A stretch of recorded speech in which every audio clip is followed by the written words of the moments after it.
out and go out there in a way that is powerful and meaningful. So one of the things that one of the programs that works is the education. That's something that transforms their lives, and they have these goals and aspirations that when they first get here, they didn't think about that this was something that they really wanted to do until we introduced this program to them. And so it's important that we have this available and this opportunity for the women that do come here. And I want you to hear from a couple of the women that have graduated from CCT, and as well as that are currently here and attending school. And one of them is Ludenia Archie. You want to come up and talk?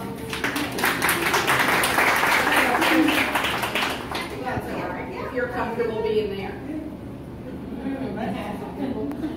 That's okay. Well, she said, I am Ludenia Archie, and I was a resident here from 14 to 2016.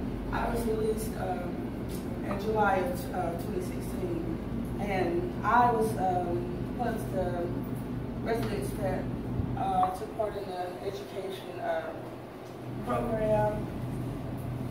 I was the first for them to pay to go to the university, right? You were? Yeah, and at first they were like, no, I don't think they do that, only to the community college. So I went, signed up for some classes, but I had too many credits over at Barton University to take anything at the community college. And then there was too many to transfer, from Barton Well, which is like clean across Charlotte, way on the other side. I wanted to transfer, somewhere close like UNC here, but couldn't do it. Had too many credits. When I was incarcerated, I only had like a semester left, like three credits, that's it. And over the years, did 8 years in prison.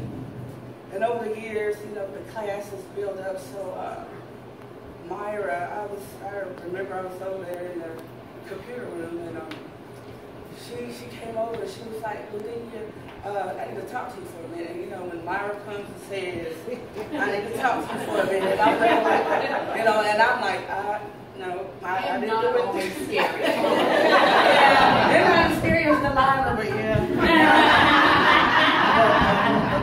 So, and she was asking, how many credits do you have left, to finish your degree? And I was like, well, when I left, there was like 3 or 4, so got with Jesse and looked it up, and there was like 10. Yeah, and I wanted to cry, I was like 10, I thought I had 3. But she said, okay, and she just stay here, and a few days later, before I got a liquor store, she told me, she was like, guess what? She said, they're going to pay. They're going to pay for you to go out to the university. And I cried because I did not think that they would. I thought I was going to have to wait and not be able to go. So it worked out. It did. I had to travel. I had to take like 2 buses and a train and then walk about 2 miles to get to school. You did it. But I did it, yeah. I did it. The books were extremely high, but at times, $400 and something for one book? They were extremely high, but they paid it all.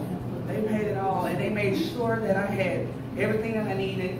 Jessie, she would run around, all over the place, make sure that we had books and supplies and everything that I needed. So I graduated. I did. Just recently. Yeah, May. With my BA in Human Services. So, and like she said, this program, it works.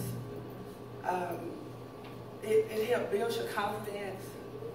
So now when I do the resumes and the application, I can go in like this, and like this.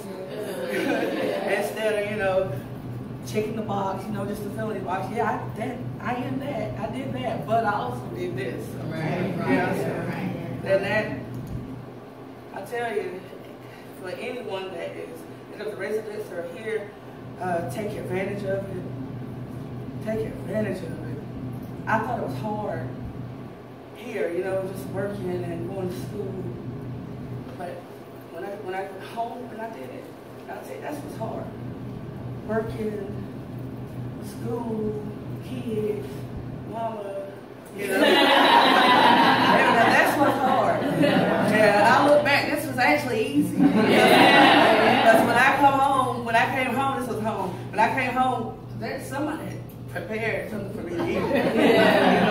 So, those things, and $40, I was telling one of the ladies out front, we used to get $40, right? $40 a week. Every week, and I could stretch that $40. I could make that $40 last. And after that $40, honey, does not last a day. So it's just the small things, but hey, I'd rather be out there, you know, doing it than in here. But without being here, my transitioning out, I tell you, thank y'all, because I know, yeah, y'all know. My transition out with that last, 6 months to a year? Oh my God. I was everywhere. But they were there, they were. And like she said, the resources, being able to be here and save money, to transition out.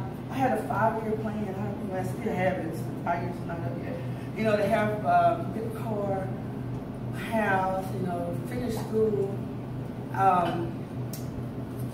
start a career in the field, you know, that studying, and to buy a house. So I'm almost done. Like, I have a car, I have a house, you know, I graduated college, so you know,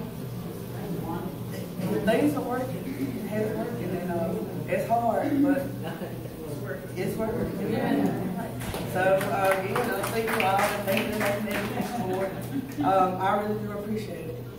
Well, and I think one of the things that happens, when she talks about how hard it is when you get out, a lot of times it's hard for folks to continue that journey of education when they get out because of all the other stressors and responsibilities that get put on them. And I sent the Sunshine Lady Foundation pictures of her in her graduation cap and gown.